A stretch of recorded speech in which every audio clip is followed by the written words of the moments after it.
Kita selalu dituduh, ustadz janganlah berprasangka buruk. Memangnya kalian sudah paham? Jadi metode yang kita pakai ini dua.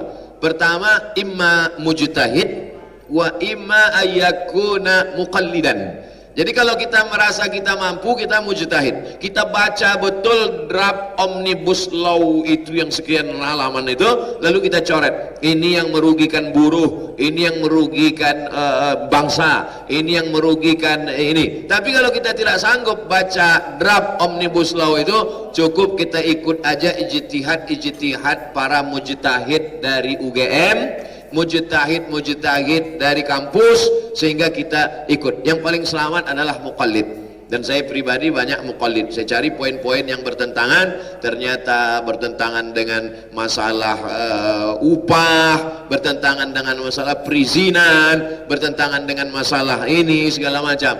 Nah, jadi kalau ada orang mengatakan kamu hanya suuzon saya, jangan lupa buzzer itu dibayar paling murah 3 juta satu bulan, dan satu orang itu punya akun sampai 50 akun mesin yang terdiri dari FB, WA, meme, gambar, kemudian Instagram dan lain sebagainya. Itulah yang menyerang kita.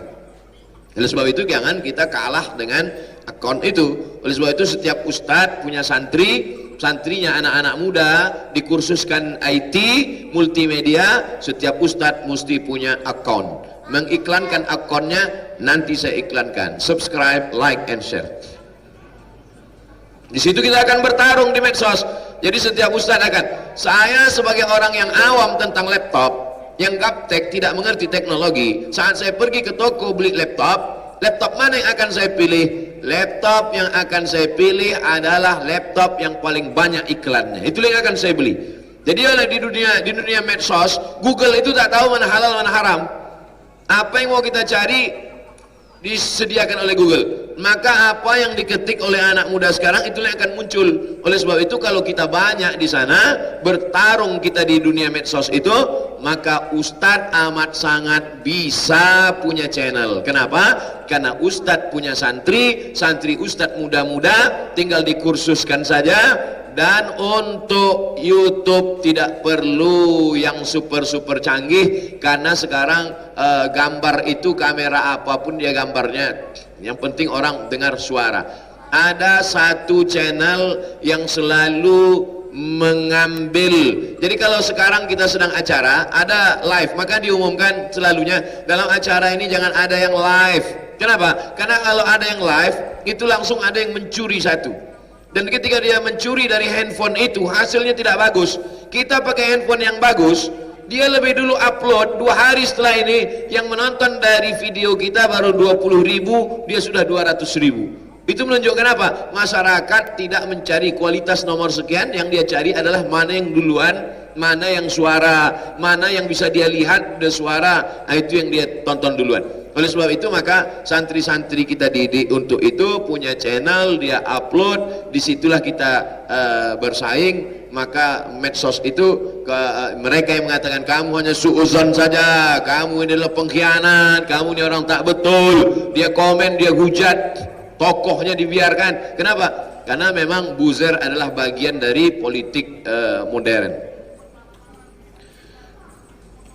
Tentang masalah ekonomi umat ini 2 saja, dari atas ke bawah atau dari bawah ke atas. Yang saya maksud dari atas ke bawah, kalau kita bisa mempengaruhi kepala daerah, gubernur, bupati, wali kota, camat, presiden dari atas ke bawah, sangat mudah, sehingga digulirkannya dari atas selesai ke bawah. Tapi kalau kita tidak mampu, kita tidak punya orang seperti itu, maka dari bawah ke atas, dari masyarakatnya. Jadi program yang selama ini saya sampaikan di mana-mana, belanja ke warung tetangga. Mari kalau belanja kepada orang yang sholat, karena paling tidak dia nanti akan bayar zakat, dia akan puasa, dia akan santuni anak yatim. Lalu kemudian endorse produk kawan sahabat, jual beli online. Lalu kemudian ini yang saya lakukan ini adalah dari bawah ke atas. Kenapa Ustaz tidak mendekat saja dari atas ke bawah? Banyak resiko. Jadi saya tidak menyalahkan sahabat-sahabat saya yang berijtihad dari atas ke bawah, dia mendekat. Tapi saya tidak berani karena resikonya tinggi. resiko yang besar. Saya lebih percaya kepada umat, kepada jamaah, tapi saya tak menyalahkan para asatidz yang merasa lebih selamat dari atas ke bawah. Yang jelas, kullu mujtahid musib, kullu mujtahidah musibah. Kullu mujtahid musib, insyaallah. Saya tak salahkan kalau ada ustadz yang mendekat ke bupati, ke gubernur, lalu merasa dengan dekat itu bisa berdakwah lebih besar Pak Ustadz. Tapi saya pribadi, saya melalui umat, melalui jamaah, melalui itu saya tetap menjaga jarak dengan kekuasaan, karena kalaupun mendekat lebih berjamaah, karena berjamaah lebih selamat. Jadi kalau ada kenapa Ustadz kemarin mendekat dengan Pak Bupati Anu di Palembang? Bukan saya, itu Mas Puro, saya bilang.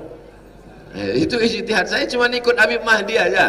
Itu lebih bersama jamaah lebih selamat. Saya selalunya demikian. Bukan saya mau lempar badan, bukan saya mau cari selamat, enggak. Tapi saya merasa dengan ijtihad berjamaah itu lebih selamat. Dan selama ini, baik dalam bidang fikih pun, saya hampir tak pernah berijtihad. Saya hanya membacakan ijtihad ulama. Menurut ulama fulan, menurut Syekh fulan, menurut Habib fulan, saya hanya menyampaikan apa yang saya dengar, apa yang saya baca.